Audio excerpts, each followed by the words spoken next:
yung father and daughter, parang nakakalokohan naman tayo masyado. Parang sa buhok lang. Sa buhok lang, ano? Sa buhok lang. Parang mother and son eh.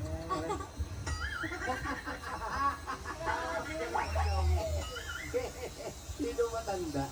Congratulations! Pero po kayo isang sakong bilang pala sa Grace Mart Rice! Yan ang mga mahal ka lang dyan sa Grace Mart. Magpapag tayo natin kapag Grace Mart Rice ang nakahain. Thank you po. Ito po sa inyong mga bigas. Congratulations. Maraming salamat. Galing yung mga nag-design. Thank you po sa mga nag-design. Tralalero, tralala. At tralalero, tralala.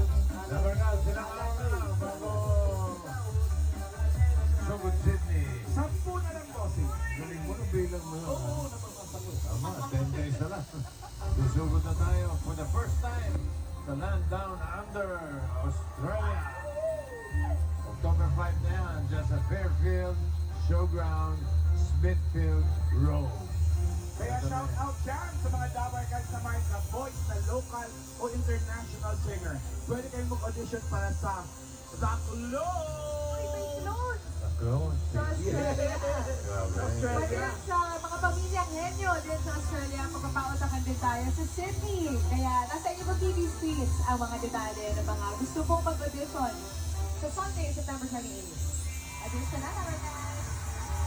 At bago tayo bumulot ng mga mananalo dyan sa Novaliches, batiin muna natin ang happy birthday si Richard Tunke, ang head of airtime management ng TV5. Happy birthday. Happy birthday!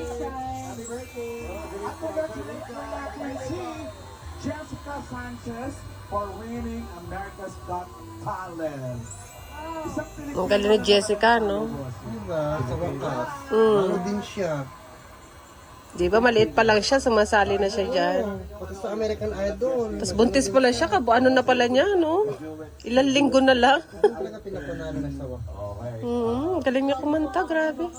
Silang yun. Sinunog na po. Sa American Idol, for sure na up daw siya. Binigay. Yung part ni Alan, sinunog na po. 10 years ago pa yun eh, 10 years ago. Okay, bunod na tayo ng mga mananalo. 4 winners of 5,000 pesos. When the